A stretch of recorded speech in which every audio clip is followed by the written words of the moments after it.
오늘 저녁 우리에게 주신 하나님의 말씀은 창세기 6장 1절에서 12절 말씀입니다.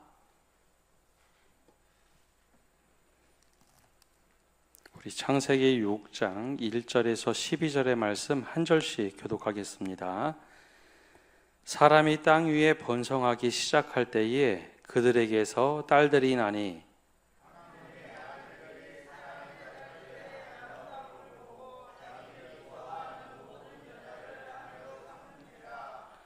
여호와께서 이르시되 나의 영이 영원히 사람과 함께하지 아니하리니 이는 그들이 육신이 됨이라. 그러나 그들의 날은 120년이 되리라 하시니라.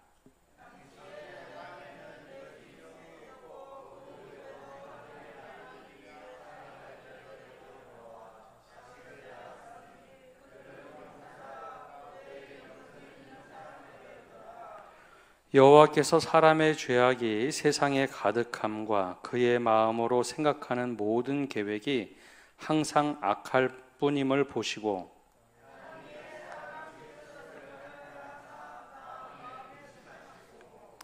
이르시되 내가 창조한 사람을 내가 지면에서 쓸어버리되 사람으로부터 가축과 기는 것과 공중의 새까지 그리하리니 이는 내가 그것들을 지었음을 한탄함이니라 하시니라.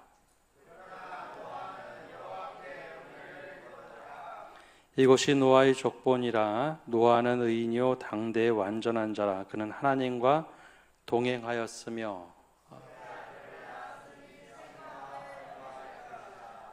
그때의 온 땅이 하나님 앞에 부패하여 포악함이 땅에 가득한지라.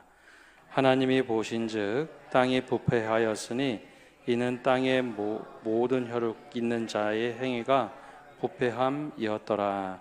아멘. 오늘은 하나님의 한숨이라는 주제로 함께 말씀의 은혜를 나눕니다. 사람이 좋은 것과 나쁜 것을 볼 때 어디에 더 확 마음이 쏠리고 쉽게 따라할까요?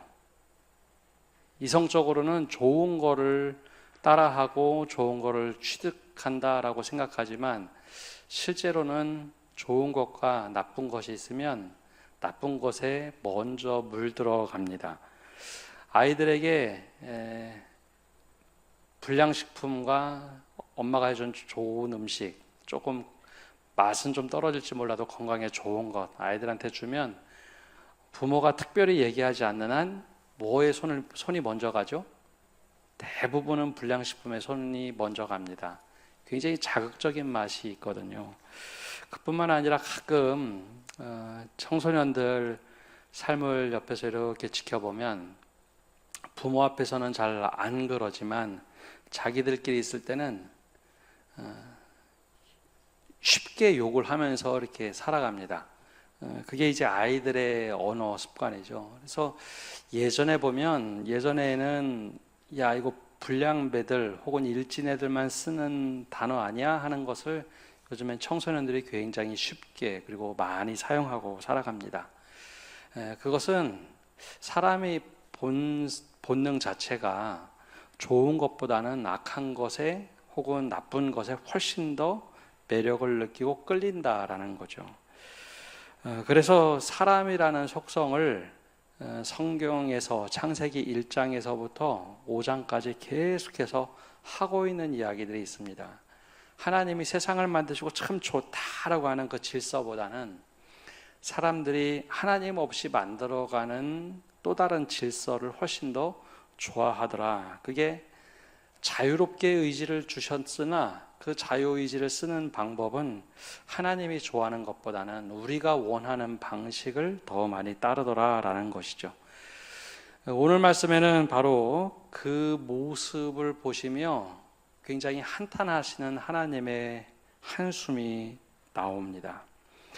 자녀들이 잘못된 길을 가면 부모가 한숨 쉬고 한탄하는 것처럼 하나님께서도 부모의 마음을 가지고 때로는 애잔하게 바라보시기도 하고 안타깝게 바라보시는 그 하나님의 마음, 그 마음을 보면서 하나님의 마음을 우리 믿음의 사람들이 시원케 해드리는 삶이 어떤 삶인가 또 역설적으로 함께 보면서 말씀을 살펴보려고 합니다.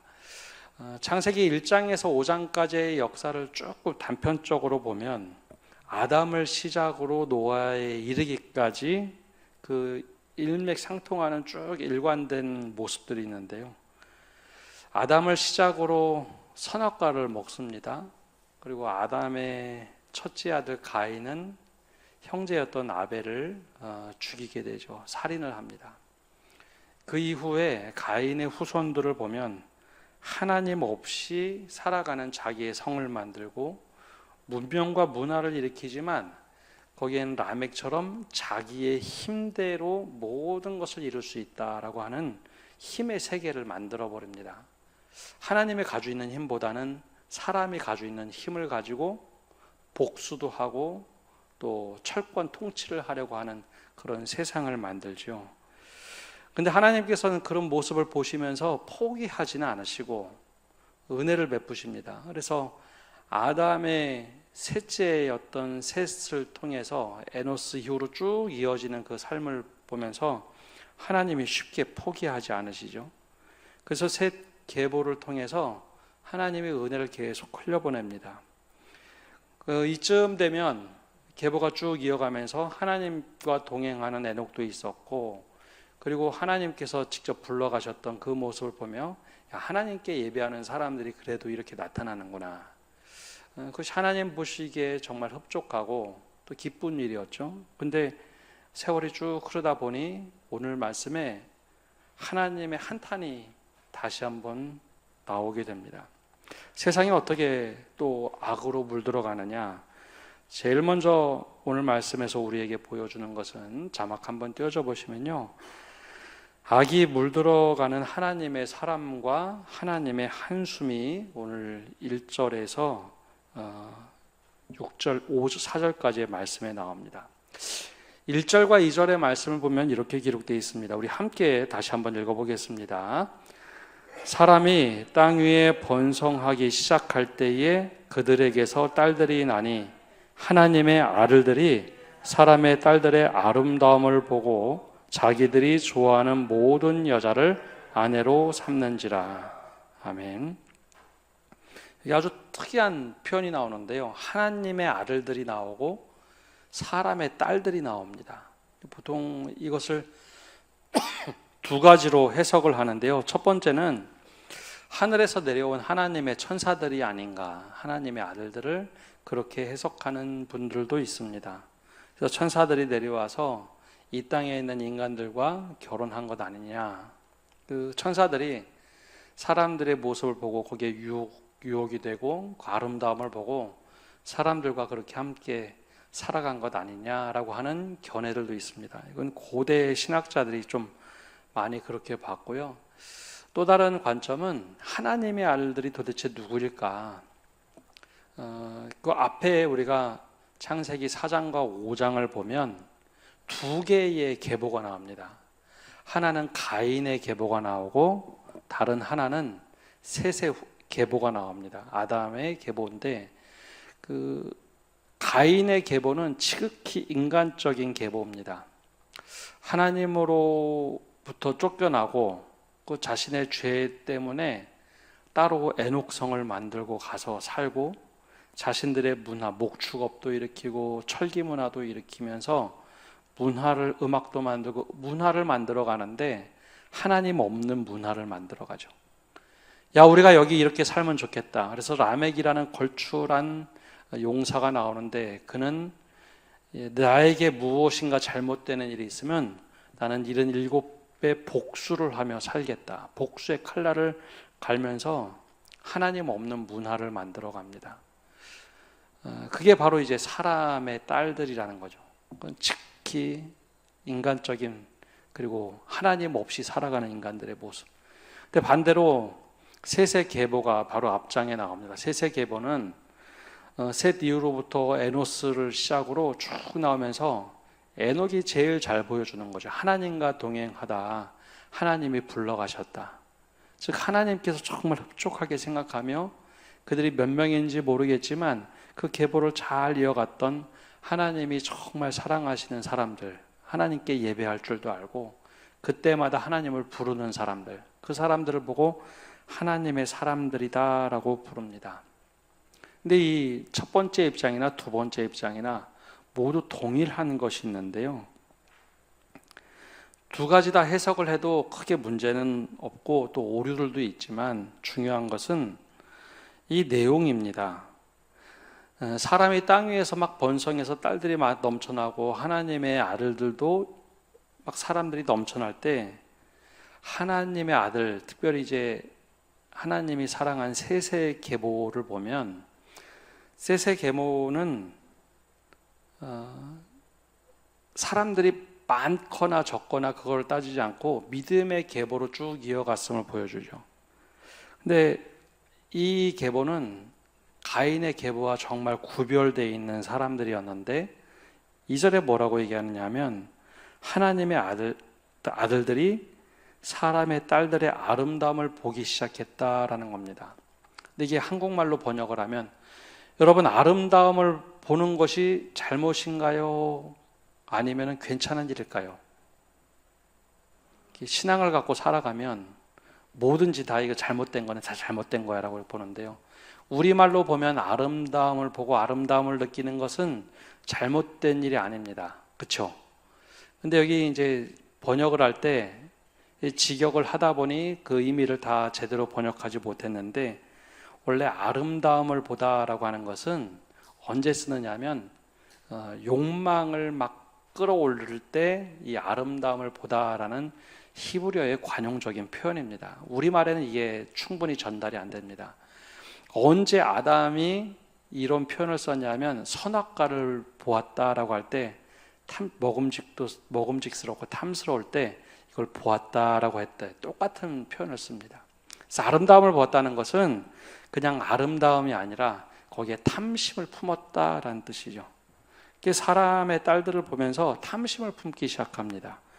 그러면서 자기들이 좋아하는 모든 여자들을 아내로 삼기 시작합니다. 여기서부터 이제 하나님의 아들들이 사람의 딸들을 아내로 취하면서 잘 내려오던 믿음의 계보들이 이제 깨지기 시작합니다. 여기서 이제 문제가 되는 것은 아름다움, 즉 탐심을 품고 여인들을 보고 하나님께서 첫 아담에게 허락하셨던 그 원칙을 깨뜨립니다. 하나님께서 하와를 주실 때는 뭐라고 얘기하시면서 하와를 만드셨냐면 돕는 배필, 유일한 돕는 배필을 주셨죠. 그 유일한 돕는 배필을 주셨는데 더 이상 이 하나님의 아들들은 그 유일한 돕는 배필 그 관점을 깨뜨려 버립니다. 내가 욕망에 사로잡혀서 그 모든 여자들을 마음껏 아내로 취하기 시작하더라라는 거죠. 그래서 그 죄가 물들어가기 시작합니다. 막 뒤섞여 버리죠. 원래 하나님의 계보는 분명하게 셋의 계보로 정확하게 내려왔는데 가인의 계보는 분명히 따로 떨어져 있었는데 그 다음부터는 그렇게 하지 않습니다. 마음껏 자신의 힘껏 닿는 대로 그렇게 계보가 깨어져 버리죠. 그래서 아름다움과 정욕을 쫓다 보니 거룩한 구별이 사라졌습니다. 그래서 이 말씀을 보면 이쯤 되면 더 이상 하나님을 찾는 사람이 보이질 않습니다.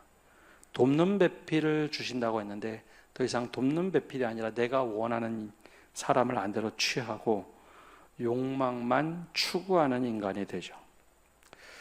하나님이 보시기에 이게 큰일 난 겁니다. 더 이상 이 사람들에 대해서 하나님이 실망하시죠. 그래서 그때 하나님이 결단하시는 것이 있습니다. 어떻게 결단하시냐? 3절에 보면 이렇게 기록되어 있습니다. 우리 3절 말씀 함께 읽어보겠습니다. 여호와께서 이르시되 나의 영이 영원히 사람과 함께하지 아니하리니 이는 그들이 육신이 됨이라. 그러나 그들의 날은 120년이 되리라 하시니라. 아멘. 나의 영이 영원히 사람과 함께하지 아니하리니. 원래 하나님께서 늘 우리와 함께 하시던 분이죠. 에덴 동산에서는 아담과 하와와 늘 저녁쯤에 대화를 하고 함께 동행하고 하시던 분이고, 그래도 아담이 죄를 범했을 때 에덴에서 쫓아내셨지 아담과 단절되지는 않았습니다. 그리고 가인이 죄를 범할 때도 보면 가인과 대화하시던 하나님입니다. 그리고 그 영을 부어주셔서 사람을 뭐라고 얘기했냐? 그 코에 생기를 불어넣으시니 사람이 생명이 되었다. 살아있는 영이라고 불렀는데 더 이상 하나님의 영이 사람들과 함께 할 수 없겠다라고 이야기합니다. 그러면서 사람을 뭐라고 얘기하느냐? 육신이 됨이라. 그 전까지만 해도 살아있는 영으로 살아가는 존재였는데 육신이 되었다라는 말은 그냥 살덩어리만 있는 존재가 되어버렸다라는 겁니다. 여기 굉장히 부정적인 표현입니다. 영적인 것은 다 죽어버리고, 즉 아담이 선악과를 먹었을 때 또 정령 죽을 것이다, 반드시 죽을 것이다 라고 하셨던 그 말씀대로 사람 안에 하나님께서 더 이상 함께하지 않는, 영이 함께하지 않는 육체로 그냥 확 떨어져 버립니다. 하나님께서 그때 결심을 하시죠. 그래서 우리가 예수 그리스도를 믿을 때, 예수 그리스도를 주로 고백할 때 우리 안에 영이 살아난다라고 하는 겁니다. 죽었던 영이 살아난다. 그래서 고대 교부들이라고 했던 동방 교부들은 예수 그리스도를 믿으면 우리 안에 영이 살아나고 하나님에게 내게 주신 영이 들어왔을 때 진짜 제대로 된 사람이 된다라고 이야기를 했습니다. 그냥 평상시 예수님을 믿지 않을 때는 육체로만 살아가다가 그 죽었던 영을 깨우시는 성령께서 예수 그리스도를 주로 고백할 때 우리의 영이 살아난다고 했습니다. 그게 진짜 사람이다. 그러면 하나님의 법이 지배하는 사람, 하나님의 은혜가 다스리는 사람이 된다라는 거죠. 바로 이때 하나님께서 결심하신 것, 사람들과 도저히 함께할 수 없겠다. 그러면서 그들의 날은 120년이 되리라. 그래서 어떤 경우에는 이런 걸 이렇게도 해석합니다. 사람의 연수가 홍수 위에 120년으로 줄었다. 이때 이렇게 말씀하는 경우도 있는데, 이 맥락을 좀 보면 그 전까지만 해도 뭐 969세까지 살던 무두셀라도 있었는데, 이건 사람의 연수를 줄이겠다라는 의미도 있지만, 마지막 노아의 경우에는 노아가 100세가 다 돼서 방주를 만들죠. 방주가 떠 있을 기간이, 방주를 만들고 방주를 띄울 수 있는 기간이 120년입니다. 이게 무슨 얘기냐? 야, 너희들 정말 내가 더 이제 함께 할 수 없겠구나. 그런데 내가 120년 동안 심판하지 않겠다는 하나님의 마지막 남은 긍휼을 얘기하는 것입니다. 하나님께서 후회하심이 없는데 하나님이 늘 잘못한 것을 보고 당장 심판하지 않으시는 분입니다. 늘 노하기를 더디하시고 자비로우신 하나님. 그래서 자비롭고 노하기를 더디하시는 우리의 은혜의 하나님, 긍휼의 하나님이라고 이스라엘 백성들이 늘 불렀는데, 하나님이 지금 당장 뭐 하고 싶으신데 내가 도저히 영을 함께 할 수 없는데 그들에게 120년의 시간을 부어주시죠. 그게 하나님이십니다. 근데 점점 악으로 물들어가는 것이 우리들의 기본적인 모습입니다. 그래서 우리가 하나님과 가까이 하려고 하지 않으면 우리가 어느 순간에 내 눈으로 보는 정욕, 안목의 정욕, 육신의 정욕, 이생의 자랑을 자꾸 추구하면 할수록 성령이 우리 안에 거할 수 있는 공간들이 점점 사라집니다. 우리가 성령을 막 밀어내죠. 근데 성령이 자꾸 내 안에 들어와 있으면 반대로 안목의 정욕, 육신의 정욕, 이생의 자랑들이 자꾸 불편해집니다. 두 가지는 상극이기 때문에 자꾸 불편해집니다.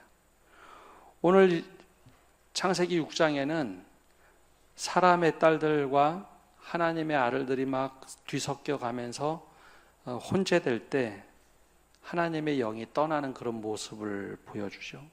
우리가 살아갈 때 어떻게 살아가야 되는가? 하나님의 영이 거하시는, 성령이 거하시는 삶을 살아야 된다라는 것을 신약의 말씀과 구약의 말씀을 통해서 그대로 우리에게 보여줍니다. 그럼에도 불구하고 하나님이 여전히 너 도저히 안 되겠다 그러면서도 기다리시더라라는 거죠. 그럼 하나님이 떠난 인생의 모습은 어떤 것일까요? 두 번째로 보면 하나님의 떠난 인생의 모습을 네피림과 하나님의 아들들을 통해서 보여줍니다. 4절에 뭐라고 얘기하느냐? 4절에 이렇게 기록되어 있습니다. 함께 읽어보겠습니다. 4절입니다. 당시에 땅에는 네피림이 있었고 그 후에도 하나님의 아들들이 사람의 딸들에게로 들어와 자식을 낳았으니 그들은 용사라 고대의 명성이 있는 사람들이었더라. 아멘.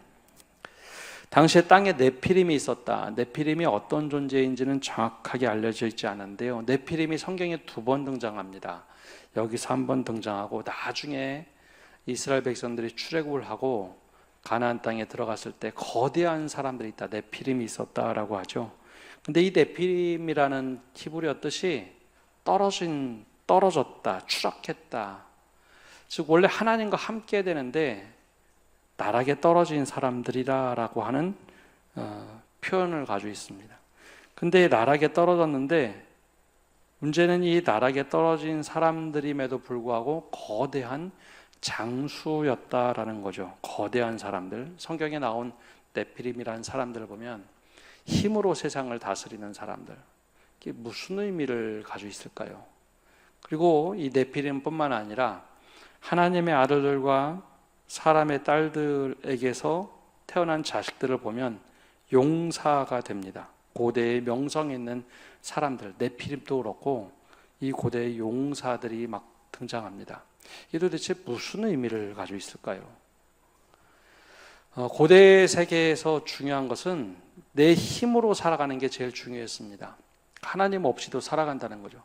이 말씀이 어디랑 연결되냐면 이 가인의 후예들, 라멕의 아들들을 보면 세상을 만들 때 힘으로 세상을 만들고 복수하는 문화를 가질 때 그들이 힘을 가졌을 때 이 표현을 씁니다. 힘은 엄청나게 많은데 하나님이 없는 힘, 하나님을 대체하는 힘을 가지고 폭군이 되어서 세상을 다스리는 사람들이 가인의 후예들이었죠.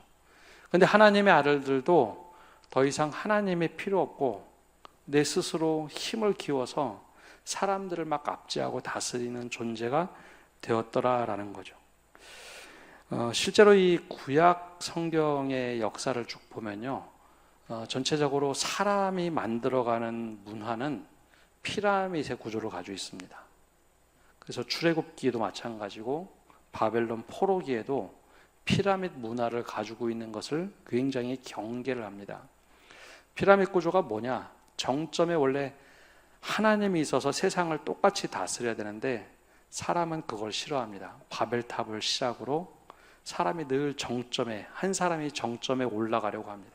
그 올라가는데 엄청난 에너지를 쓰고 다른 사람 짓밟고 올라가는 구조. 그리고 제일 위에 포식자가 있고 강자가 있고 그 사람의 힘을 제일 많이 가지고 있고 그 주변에 그 부스러기를 먹고 사는 귀족들이 나오고 그리고 평민들은 늘 이 계급 밑바닥에서 고통받고 있는, 그래서 성경에는 계속해서 피라밋 이야기가 반복해서 등장합니다. 출애굽 시대에도 등장하고요, 포로기에서도 등장하고, 신약 성경에서는 없는 것 같은데 신약 성경에서는 다시 로마 제국을 통해서 또 그 이야기를 합니다. 원래 하나님께서 그렇게 만들지 않으셨는데 네피림도 그렇고 하나님의 아들들도 사람의 딸들과 결혼하면서 힘으로 다스리는 세상을 만들려고 하죠. 그 힘이 누가 가져야 될까요? 내가 가져야지 괜찮은 세상, 다른 사람이 가지고 있으면 빼앗아야 되는 그런 세상을 만들려고 하더라라는 거죠. 그래서 이 힘은 교만하고 늘 일치를 합니다. 근데 그러면 거꾸로 하나님의 관점에서는 어떨까요? 하나님이 처음에 세상을 만드실 때 보기에 너무 좋았거든요. 하나님의 질서대로 모든 것이 잘 돌아가고 사람들은 경작하면서 살아가는 것, 그것을 하나님께서 기대하셨는데 사람이 선악을 구별한다라고 하는 그 열매를 먹으면서부터 자꾸 하나님처럼 되려고 하는 모습, 끊임없이 아담의 후예 중에 가인의 후예들은 그 모습을 가졌고 네피림도 하나님이 떠난 힘을 가지려고 하고 하나님의 알을 들인 셋의 계보도 그렇게 사람의 딸들과 결혼하면서 하나님 없는 힘을 가지려고 합니다. 이것이 이제 우리들이 가지고 있는 기본적인 사람의 속성입니다. 지금도 우리는 계급 사회는 아니지만 지금은 새로운 것이 생겼죠. 돈이 있으면 새로운 계층을 만들려고 합니다. 우리는 돈 많은 사람들이 우리는 달라. 많이 배운 사람들 우리는 달라. 그래서 광고가 그 이야기를 제일 많이 부추깁니다. 우리는 특별한 사람이야. 다른 사람들과 다르다. 이것을 끊임없이 사람의 욕망을 부추기는 문화가 점점 발달합니다. 하나님 보시기에 어떨까요? 그래서 하나님이 이런 네피림 하나님의 아들과 사람의 딸들이 섞여 있는 것을 보고 5절부터 하나님의 속마음을 이렇게 드러내십니다. 5절부터 7절까지 우리 연이어서 함께 읽어보겠습니다. 5절부터 7절입니다. 여호와께서 사람의 죄악이 세상에 가득함과 그의 마음으로 생각하는 모든 계획이 항상 악할 뿐임을 보시고 땅 위에 사람 지으셨음을 한탄하사 마음에 근심하시고 이르시되 내가 창조한 사람을 내가 지면에서 쓸어버리되 사람으로부터 가축과 기는 것과 공중의 새까지 그리하리니 이는 내가 그것들을 지었음을 한탄함이니라 하시니라. 아멘. 성경에 거의 안 나오는 표현인데요. 하나님이 한탄하셨다. 근심하셨다. 누구 때문에요? 아주 콕 집어서 얘기하죠. 내가 창조한 그 사람들 때문에. 하나님이 원래 사람을 만드실 때는 세상을 다 만드신 다음에 제일 마지막에 소중하게 흙으로 빚어서 그 코에 생기를 불어넣으시면서 살아있는 생명이 되게 만드셨습니다. 그리고 동물과 다르게 땅을 정복하고 다스려라. 세상에 있는 모든 것들을 네가 청지기로 다스리는데 이름도 다 붙여주고 하나님께서 모든 권한을 우리에게 주시면서 야, 너 그렇게 세상을 좀 다스려봐라 라고 했는데 사람들이 그렇게 살지 못합니다. 죄악이 예전 성경에는 관영했다. 그게 차고 넘쳤다. 세상에 사람의 죄악이 차고 넘쳤다. 그리고 그의 마음으로 생각하는 모든 계획이 악하다라고 하나님이 바라보시죠. 근데 여러분, 이 말씀에 공감이 되십니까? 사람들이 어느 정도 잘 사는 나라가 되고 잘 살면 내가 더 노력해서 내가 더 잘 사는 것보다는 다른 사람의 것을 빼앗으려는 욕망이 생깁니다. 내 뜻대로 안 되면 다 내가 취해야지. 국가가 지금은 그 모습들을 너무 잘 보여주죠. 세계에서 제일 강대국이라고 하는 미국과 러시아가 마음대로 행합니다. 다른 나라들이 거기에 제대로 잘못됐다고 말도 못 붙입니다. 뒤에서는 하지만 공식적인 자리에서는 그런 이야기도 못하죠. 전쟁을 일으켜도 적어도 20년 전까지만 해도 이런 전쟁하면 안 된다. 그런 자정 능력이 세계적으로 있었던 것 같은데 지금은 자정 능력도 통하지가 않습니다. 전쟁이 나고 언제 끝날지도 모르는 전쟁을 합니다. 이게 세상이 죄악이 가득한데 동물들은 그렇게 하지 않습니다. 동물들은요, 본능대로 배고프면 잡아먹고 배가 부르면 그대로 내버려 둡니다. 근데 사람은 좀 다르죠. 사람은 축적하고 내 것을 취하는 존재입니다. 사람의 죄악이 세상에 가득했다. 그리고 마음으로 생각하는 모든 계획이 항상 악하구나라고 하나님이 보시고 한탄하십니다. 그리고 마음에 근심하죠. 한탄하고 마음에 근심했다라는 게 마음에 내가 찢어질 듯이 아프다라는 표현입니다. 찢어질 듯이 아프다. 하나님이 이렇게 표현하는 게 별로 없습니다. 물론 이제 저 구약 시대 이스라엘 백성들이 잘못했을 때 하나님께서 모세에게도 한번 그러신 적이 있었고, 간혹 그렇게 말씀을 하긴 하시지만 한탄하는 경우가 참 많지가 않습니다. 너무 마음이 속상해서 이 근심하다라는 표현, 한탄하고 근심하다라는 표현이 바로 한숨을 크게 내셨다라는 겁니다. 하나님의 한숨을 크게 내셨다. 그런데 하나님이 그러면 세상을 바로 심판하시면 될 것 같은데, 근데 하나님의 마음이 참 약한 것이 내가 싹 쓸어버려야겠다. 근데 어떻게 쓸어버리냐? 사람만 싹 쓸어버리지 않고 사람과 함께 동물들, 새까지도 모두 사람이 잘못했는데 모두 이 세상을 한번 쓸어버려야겠다. 그렇게 마음을 먹지만, 근데 바로 8절에 뭐라고 말씀하시느냐? 8절에 이렇게 말씀을 하십니다. 우리 8절 9절 함께 읽어보겠습니다. 그러나 노아는 여호와께 은혜를 입었더라. 이것이 노아의 족본이라. 노아는 의인이요 당대의 완전한 자라. 그는 하나님과 동행하였으며. 아멘. 만약에 우리가 하나님이었다면 사람들이 내가 만든 피조물이 이렇게 악하게 행동하고 자기들끼리 경계도 무너뜨리고 하나님이 없는 것처럼 살아가면 정말 바로 싹 쓸어버리지 않았을까요? 우리가 하나님이었다면. 근데 하나님이 그렇게 하지 못합니다.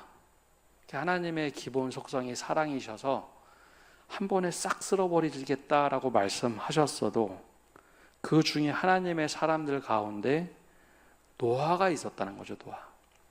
노아가 어떤 사람이냐? 그는 의인이요 당대의 완전한 자고 하나님과 동행하는 사람. 하나님과 늘 동행하면서 하나님 이건 어떻게 될까요? 하나님 이건 어떻게 됩니까? 하나님과 늘 동행하면서 하나님의 뜻을 묻고 살아가는 사람이 있습니다. 그러니 그 한 사람을 하나님께서 또 너 다른 사람 다 잘못했으니까 너도 같이 쓸려나가야 된다. 그 이야기를 못 하시는 겁니다. 근데 여러분 이게 노아에게만 그랬을까요? 소돔과 고모라를 멸하실 때도 의인 한 사람이라도 의인 10사람을 얘기했을 때 그 10사람이 없어서 쓸어버리겠다고 하셨지만 아브라함의 조카 롯이 있어서 그 땅을 다 쓸어버리지는 않으십니다. 출애굽할 때도 하나님이 너무 화가 나서 이스라엘을 내가 멸하겠다 할 때 모세가 하나님 앞에 그렇게 얘기합니다. 하나님 차라리 나를 하나님께서 데려가시고 이 사람들은 구원해 주십시오. 모세 때문에 그렇게 하지 않습니다. 하나님께서 정말 깊이 한숨 쉬고 한탄하고 하면서 또 사람들을 내가 쓸어버리겠다, 다시 시작해야지라고 하시는 표현인데 하나님이 그렇게 하지 못합니다. 그 중에 한 사람이라도 의인이 있으면 그 의인 때문에 하나님이 그렇게 하지 못하십니다. 그래서 그 당대의 완전한 자, 하나님과 동행했던 그 노아 한 사람 때문에 하나님이 완전히 쓸어버리시진 않고 새로운 출발을 하십니다. 그 믿음이란 게 뭘까? 우리가 하나님을 믿는다. 그 믿는다라는 표현이 정말 추상적인 표현이죠. 믿는다는 것은 또 다른 의미가 동행하다라는 겁니다. 하나님과 동행하는 것. 하나님 이 순간에 제가 무엇이라고 판단해야 될까요? 이 순간에 내가 어떻게 해야 될까요? 하나님 이 순간에 제가 어떻게 결정해야 될까요? 하나님의 뜻이 무엇입니까? 늘 물어보고 살아가는 것. 그게 바로 하나님과 동행하는 삶입니다. 그래서 이것을 우리에게 하라고 예수님을 이 땅에 보내주시면서 예수님을 뭐라고 얘기했느냐? 임마누엘의 하나님. 하나님이 우리와 함께 하시다, 동행하신다라는 예수님을 이 땅에 보내주십니다. 내가 하나님의 영이 다시는 사람들과 함께 하지 않을 거라 그랬는데 그 영을 다시 우리에게 회복하면서 예수님 임마누엘의 하나님을 다시 허락하시고 우리가 좀 하나님의 사람답게 살아가도록 우리에게 다시 허락하신 것이 예수님의 은혜입니다. 그래서 하나님의 모습을 보면 막 진노하시다가도 한 사람이 정말 믿음을 가지고 살려고 아웅바웅할 때 하나님의 진노는 늘 유보가 됩니다. 하박국 선지자가 그래서 외치는 거죠. 하나님 진노 중이라도 긍휼을 잊지 마옵소서. 그럼 오늘 말씀이 우리에게 도전하는 바가 뭘까요? 그 하나님이 정말 너무 한탄하고 근심하시면서 이 땅을 쓸어버리겠다라고 하셨을 때 우리 가운데 노아와 같은 한 사람이 되시면 되는 겁니다. 하나님, 제가 주님과 동행합니다. 늘 동행하면서 하나님의 뜻을 물을 때 하나님 그 진노를 좀 거두시고 우리에게 은혜 좀 베풀어 주옵소서. 그게 노아가 우리에게 들려주는 하나님의 은혜의 열매입니다. 오늘 말씀을 다시 한번 정리해 봅니다. 하나님이 한숨 쉬었던 것은 우리가 가지고 있는 기본 죄의 속성들입니다.